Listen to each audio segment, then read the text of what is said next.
नमस्कार दोस्तों, स्वागत है एक बार फिर से आपके अपने एजुकेशन चैनल एजुट्यूबर देव पर। तो दोस्तों, पिछले वीडियो में हमने बॉटनी विषय के बारे में बात की थी कि कितने जो पद हैं और उस पर कितने अभ्यर्थी हैं, यानी कि पर पोस्ट कितना कंपटीशन है। इसमें हमने general, EWS, SC, ST, OBC, MBC जो सभी कैटेगरीज हैं उनके बारे में बात की, और इसके साथ साथ दिव्यांगजन और पूर्व सैनिक जो एक्स सर्विसमैन कैटेगरी है उसमें सब कैटेगरी वाइज कितने आवेदन हैं वो सब हमने जानकारी प्राप्त की। इस वीडियो में हम लोग बात करेंगे रसायन शास्त्र यानी कि केमिस्ट्री विषय के बारे में, जिसमें आप एक चीज़ बड़ी नोटिस करोगे कि पदों का अंतर है वो इतना ज़्यादा नहीं। जैसे हम लोग कला वर्ग के बड़े विषयों की अगर बात करें, हिंदी, इतिहास या फिर राजनीति विज्ञान, भूगोल में हालांकि अच्छे पद हैं, तो उन सब में आप एक चीज़ नोटिस करोगे कि पिछली भर्ती की तुलना में एक तिहाई या एक चौथाई तक ही पद है, तो पद बहुत कम हुए हैं। लेकिन रसायन शास्त्र और भी साइंस विज्ञान संवर्ग के कई सारे विषय हैं जिसमें इतना ज़्यादा अंतर नहीं आया। नो डाउट पद कम है पिछली भर्ती की तुलना में, लेकिन इतने भी कम नहीं है कि एक तिहाई या एक चौथाई की स्थिति हो जाए, तो ऐसा नहीं है। इसीलिए आप देखोगे कि रसायन शास्त्र में 81 पोस्ट थी पिछली बार, इस बार 55 है।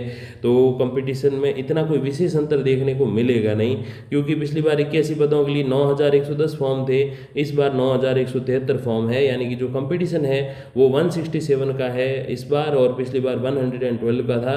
तो प्लस 55 ही कंपटीशन ऑल ओवर सभी कैटेगरीज और सब कैटेगरीज को मिलाकर बढ़ा है, तो इतना ज़्यादा कोई अंतर नहीं आया है। अब देखिए, जनरल कैटेगरी की अगर बात करें तो पिछली बार जनरल जो अनरिजर्व कैटेगरी है उसके लिए 21 पद थे पिछली बार, इस बार 22 है, तो एक पद बढ़ गया।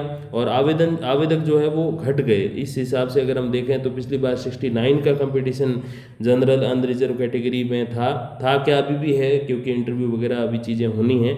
और इस बार यानी कि 24-25 या 25-26 की जो भर्ती है उसमें 65 ही आपको कंपटीशन देखने को मिलेगा। फिर जनरल वुमेन कैटेगरी की बात करें तो 7 थी पिछली बार पोस्ट, इस बार 6 ही हैं। एक पोस्ट अवश्य कम हुई है, लेकिन कंपटीशन को इतना विशेष नहीं बढ़ा है, +40 ही बढ़ा है। विडो डाइवोर्सी की बात करें तो पिछली बार विडो कैटेगरी में 3 पोस्ट थी, इस बार 2 है, और 8-8 फॉर्म भरे गए थे, तो इतना कोई विशेष अंतर नहीं है। और डाइवोर्सी कैटेगरी की अगर हम बात करें तो पिछली बार इसमें एक भी पोस्ट नहीं थी, इस बार एक पोस्ट दी गई है, यानी कि इस पे जो है वो 15 का कंपटीशन इस बार हो रहा है। हालांकि पिछली बार 17 पोस्ट थी, तो उनको फिर वही डाइवोर्सी या वुमेन कैटेगरी की जो पोस्ट है उस पर उनको जो है सेलेक्ट किया गया, अगर वे मेरिट को क्रॉस करती हैं तो। फिर देखिए, एससी की अगर हम बात करें तो एससी में पिछली बार 7 पद थे, इस बार एक ही पद है, और बहुत ज़्यादा अंतर आ गया कंपटीशन का, क्योंकि 7 पदों पे 600 फॉर्म थे और फॉर्म वही लगभग 600 है, लेकिन पद केवल एक ही है, तो बहुत ही तगड़ा कंपटीशन एससी में देखने को मिल सकता है। एससी वुमेन की अगर हम बात करें तो पिछली बार 2 पोस्ट थी, इस बार एक ही पोस्ट है, तो इनके भी जो है वो कंपटीशन अच्छा खासा हो गया है। विडो कैटेगरी और डाइवोर्सी कैटेगरी में पिछली बार एक पोस्ट थी विडो कैटेगरी के लिए, इस बार न तो विडो में कोई पोस्ट है न डाइवोर्सी के लिए है, और हालांकि कोई फॉर्म भी विशेष नहीं है। डाइवोर्सी में केवल 4 आवेदन हैं और विडो कैटेगरी में कोई आवेदन इस बार नहीं किया गया, क्योंकि पोस्ट ही नहीं है। फिर एसटी कैटेगरी की बात करें तो एसटी कैटेगरी को पिछली बार 11 पोस्ट दी गई थी, 8+2+1 दी गई थी, इस बार केवल और केवल 2 ही पोस्ट है, एक एसटी मेल और एक एसटी फीमेल के लिए, यानी कि इस बार कंपटीशन बहुत खतरनाक होने वाला है एसटी कैटेगरी के लिए। और विडो डाइवोर्सी में वैसे भी इस बार एक ही पोस्ट है, क्योंकि कोई, माफ़ कीजिएगा, एक ही आवेदन है, क्योंकि कोई पोस्ट नहीं है। पिछली बार 5 आवेदन थे, क्योंकि एक पोस्ट थी विडो कैटेगरी के अंतर्गत। फिर ओबीसी की अगर हम बात करें तो ओबीसी को पिछली बार जो है 12+3+2 यानी कि 17 पोस्ट जो है वो दी गई थी, इस बार केवल और केवल 11 ही पोस्ट हैं।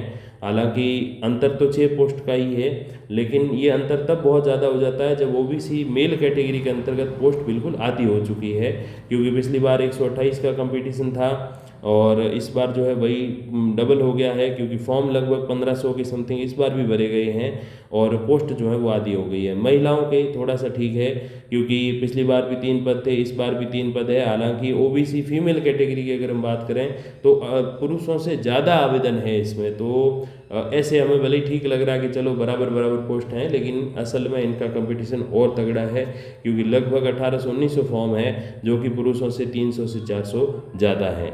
तो इस हिसाब से भी देखा जाए तो केमिस्ट्री सब्जेक्ट में ओबीसी वुमेन कैटेगरी में बहुत टफ कंपटीशन हमको देखने को मिल सकता है। फिर विडो कैटेगरी के थोड़ा सही है क्योंकि 2-2 पद हैं, पिछली बार भी 2, इस बार भी 2, और पिछली बार 6 फॉर्म थे, इस बार 5 फॉर्म हैं, तो थोड़ा सा आसान उनके हो सकता है। हालांकि परिश्रम तो करना पड़ेगा क्योंकि आजकल हर कोई पढ़ता है।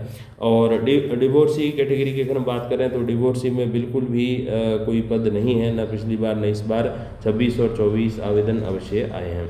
एमबीसी कैटेगरी की बात करें तो इस बार केवल 3 पोस्ट है, पिछली बार 4 थी, और 4 के लिए लगभग 200 फॉर्म थे मिला के। इस बार भी फॉर्म लगभग उतने ही हैं, लेकिन एक पोस्ट आपको कम देखने को मिलेगी, यानी कि 20 का कंपटीशन बढ़ गया है एमबीसी कैटेगरी में पर पोस्ट केमिस्ट्री सब्जेक्ट। और एमबीसी वुमेन में भी जो है +11 का जो है वो कंपटीशन इंक्रीज हो गया है।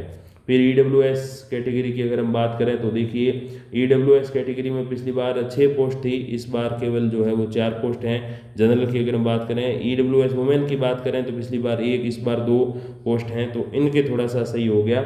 और इस हिसाब से अगर देखा जाए तो लगभग 800 से 900 अभ्यर्थी जो हैं वो एमबीसी की 6 पोस्ट पे आपको compete करते हुए दिखाई दे सकते हैं। फिर डाइवर्सी में 3 और 9 आवेदन है, 9 तो पिछली बार थे, 3 इस बार है, और इसमें कोई भी पद आपको देखने को नहीं मिल रहा है। फिर देखिए हॉरिजॉन्टल रिजर्वेशन की बात करें तो उसमें जो है दिव्यांगजन श्रेणी की अगर हम बात करें तो दिव्यांगजनों को इस बार 2 पद दिए गए हैं, पिछली बार 4 पद दिए गए थे। 2 पद के लिए अगर हम फॉर्म की बात करें तो वो लगभग जो है आपके 55 के समथिंग जो है वो फॉर्म जो है इस बार भरे गए हैं 2 पोस्ट के लिए। 2 पोस्ट जो ब्लाइंड या लो विजन कैटेगरी है, और जो हियरिंग इम्प्लेसमेंट जो कैटेगरी है, मतलब कि जिनको सुनने संबंधित समस्याएं रहती हैं, उस कैटेगरी को एक पोस्ट दी गई है। मल्टीपल डिसेबिलिटीज या एलडीसी, एलडी और सीपी जो है, यानी कि जो सेरेब्रल पाल्सी है या लोकोमोटर डिसेबिलिटी है, उनको कोई भी पोस्ट इस बार नहीं दी गई है, जबकि पिछली बार इससे डबल जो है वो पोस्ट दी गई थी। तो कंपटीशन इस श्रेणी में भी आपको तगड़ा देखने को मिल सकता है। फिर देखिए एक्स सर्विसमैन कैटेगरी की बात करें तो पिछली बार 3 पोस्ट दी गई थी, 1 ओबीसी को और 2 जो है जनरल को। इस बार केवल जनरल एक्स सर्विसमैन को 1 ही पोस्ट दी गई है, जिस पे 1 ही फॉर्म आया है। और हालांकि ओबीसी वाले कैटेगरी में 3 फॉर्म अवश्य आए हैं, क्योंकि पिछली बार 1 पोस्ट थी, और बाकी किसी कैटेगरी में आपको कोई भी आवेदन देखने को नहीं मिल रहा है। तो इस प्रकार की कुछ कहानी केमिस्ट्री सब्जेक्ट की हम लोगों ने देखी और समझी। जल्द ही और जो सब्जेक्ट हैं उनके संबंध में भी हम लोग बात करेंगे। और इसमें एक बड़ी महत्वपूर्ण बात आप ध्यान दीजिएगा कि जब पद कम होते हैं तो लोग तैयारी भी थोड़ी कम ही करते हैं। आप संस्कृत शिक्षा विभाग के अभी कुछ रिजल्ट्स जो आ रहे हैं और भी आएंगे वो आप देख रहे हैं, लेक्चरर के भी आए हैं और अपने सेकंड ग्रेड वगैरह के भी। ये हमेशा से ही कम पोस्टें रही हैं संस्कृत शिक्षा विभाग में, और उसमें भी आप देखोगे तो मेरिट कोई इतनी ज़्यादा हाई नहीं गई है कि 90% 80% चली गई, क्योंकि चाहे पोस्टें बिल्कुल ही कम हो, उसमें जो मेहनत करने वाला व्यक्ति है, अब पेपर लीक नहीं होना चाहिए, इंटरव्यू में चेक जैक वाला सिस्टम नहीं होना चाहिए, तो आप मान के चलिए कि भले ही पोस्टें 10 हैं या भले ही पोस्टें 100 हैं, 1 से 5 नंबर का अंतर आएगा, बहुत अंतर आपको देखने को नहीं मिलेगा। क्योंकि जो मेरिट में सबसे नीचे होता है उसको हम कट ऑफ कहते हैं, और सबसे ऊपर होता है उसके अंतर्गत यही 5, 10, 15, 20 नंबर का ही अंतर रहता है। तो अगर 10 पोस्ट भी है तो 5 नंबर से ज़्यादा अंतर देखने को नहीं मिलता है ओरिजिनल लाइफ में, अगर कोई चेक जैक वाला सिस्टम नहीं होता है तो पद कम है तो इसका मतलब ये कोई नहीं माने कि मेरिट कोई बहुत ज़्यादा हाई चली जाएगी। मेरिट हाई जाएगी या लो जाएगी ये पदों पे कम निर्भर करता है, और पेपर कैसा आया है, उसका डिफ़िकल्टी लेवल कैसा आया है, उस पर ज़्यादा निर्भर करता है। तो उसके अकॉर्डिंग आप अपनी थोड़ी सकारात्मक सोच के अकॉर्डिंग जो है वो तैयारी करिएगा, क्योंकि एक बार जब हम नेगेटिव हो जाते हैं तो फिर भले 1000 पोस्ट हैं तो भी अपने लिए कम है, और पॉजिटिव माइंडसेट के साथ तैयारी करते हैं तो 10 पोस्ट हैं तो भी अपने को 1 ही चाहिए, ये सोच जो है वो रखनी चाहिए। और जल्द ही जो है अलग अलग वीडियोज़ में अलग अलग विषयों पे बात करेंगे। तब तक के लिए धन्यवाद, नमस्कार।